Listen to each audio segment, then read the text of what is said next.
have an Aries rising, it means that Aries was the sign on the horizon the very second that you were born. The rising sign is the most important placement in your birth chart. That's because the rising sign changes every hour, so it's the one that's the most specific to you and why you need your birth time. So if you didn't already know, you should be watching or reading horoscopes for your rising sign, because the rising sign basically sets up the configuration of your birth chart wheel, which is how we astrologers create your horoscopes. The rising sign is how we act, how we behave, how we look, how we carry ourselves, our self-esteem, and so much more. So the rising sign is also referred to as the ascendant sign. So you might see them used interchangeably throughout social media or, in the literature. It also means your first house. So if you're an Aries rising, that means that your first house is Aries. Every single Aries rising has an Aries first house. Aries risings are very independent, very beautiful, and Aries rules over the head. So having a very distinct head or a very distinct forehead is very common to Aries risings. So think Rihanna, think Reese Witherspoon, think Kendall Jenner. More on them later. The first house also rules over the body and what your body looks like. And Aries is a sign that Aries placements tend to have very athletic looking figures, even if you don't work out that much. But most Aries placements that I've met or that I've come across tend to enjoy fitness to some degree. Like they usually played sports and kept doing that. It really just depends what your Mars is, because Mars is ruling over your first house, because Mars rules over Aries. So whatever sign Mars is in and whatever house Mars is in is going to tell you a lot more about who you are as a person, your self-expression, your confidence. So the aspects to Mars is what you want to look at, the sign that Mars is in and the house that it's in. Also, just having an Aries rising can mean that you can be pretty aggressive, and sometimes you're definitely going to come across people who want you to tone it down, but I'm here to tell you, don't. But anyways, the first house is directly opposite the seventh house. So if the first house represents the self, then the seventh house represents the other. Every single Aries rising has Libra in their seventh house. Seventh house is all about your relationships. It's all about marriage, or in traditional astrology, it represented marriage, but it can represent platonic or romantic partnerships. This is typically the house that we look at when we're looking at, marriage and like when you'll get married and like timing marriages and timing relationships.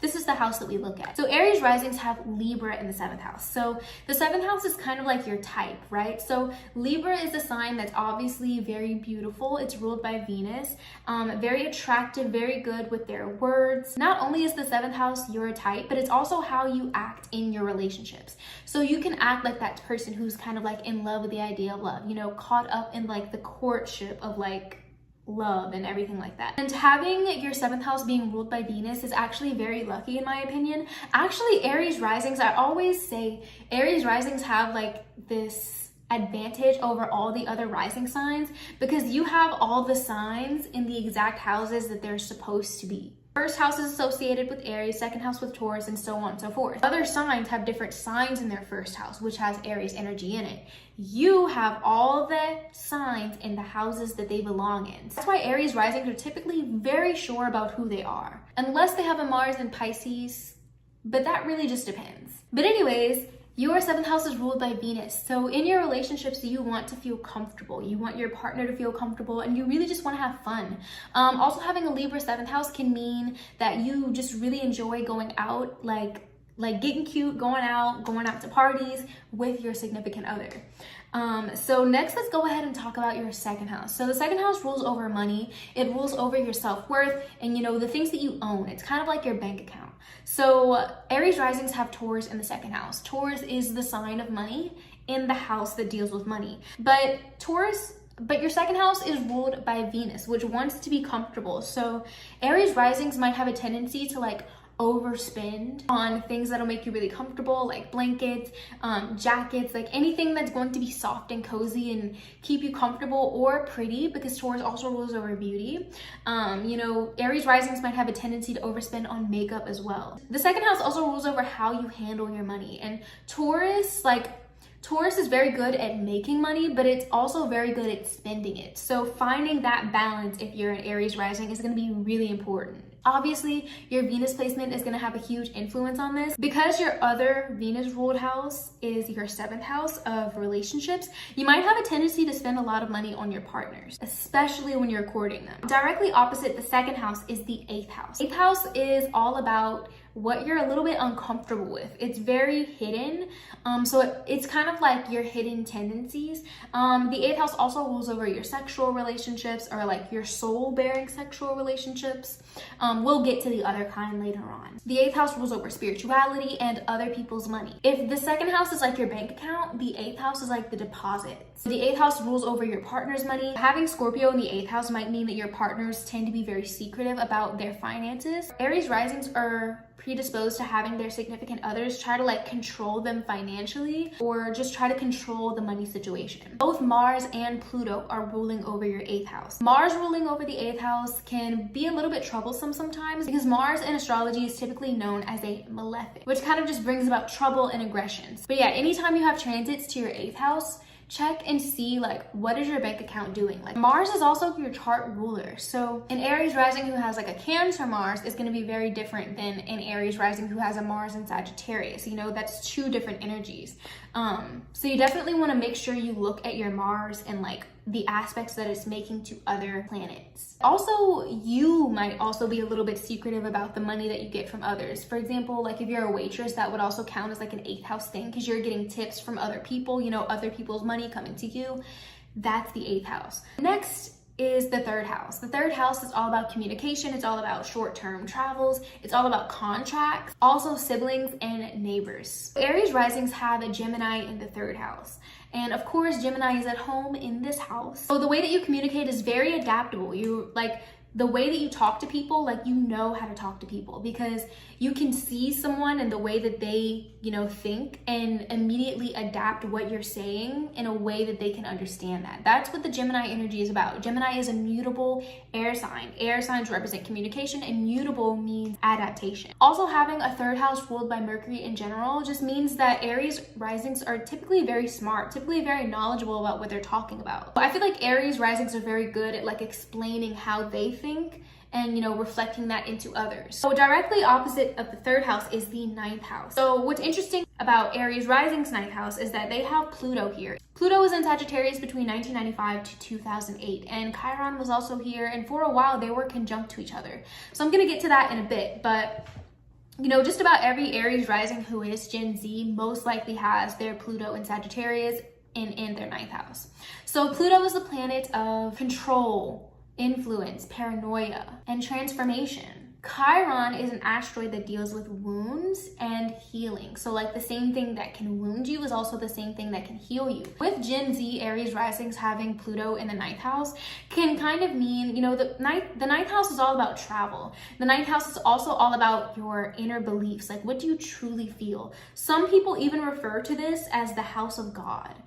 Just because, like, what are your inner beliefs? Like, what are your inner beliefs about the world? Where do you go when you die? Like those types of questions. That's what the ninth house energy is. It's very spiritual, but it also rules over college or academia. So I feel like this can go lots of different ways for Aries risings, but anywhere that you have Pluto is where you're going to feel some pressure. So a lot of Aries risings might have been like pressured by an outside force outside of them to have a certain view of the world. Like other people might have tried to control your views at some point in your life. Or you might be the type of person who tries to control other people's religious views and like push your agenda onto them, because the energy goes back and forth. And also having Chiron here, especially if you have that Pluto-Chiron conjunction with, I believe people born between 1998 and 2003 have that Pluto-Chiron conjunction, because they were conjunct for a really long time.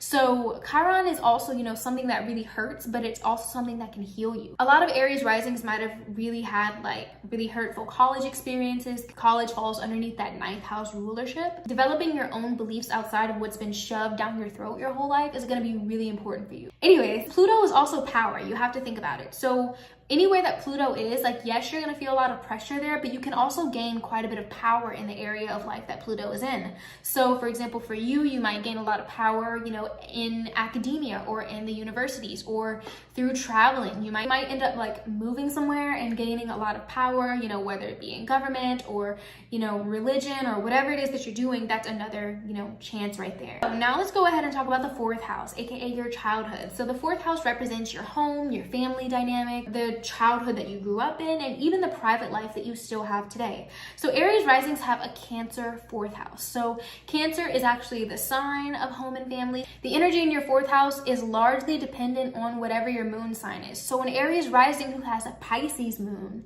is going to be very different from an Aries rising who has like a Sagittarius moon. Two different energies right there. So you definitely have to look at your moon sign to get more information on your childhood family dynamic. For example, if you're an Aries rising and you have your moon in the 8th house, that can bring about some really uncomfortable like family situations compared to someone who has their moon in Taurus in the 2nd house. They might have had a very secure and emotionally available upbringing. So really it just depends on what your moon sign is. The 4th house is also the most private area of your chart. It's not hidden like the 8th house and the 12th houses are, but it's very private. So only people who know you the best get that Cancer energy out of you, or like witness that Cancer energy, like meeting your family type of things.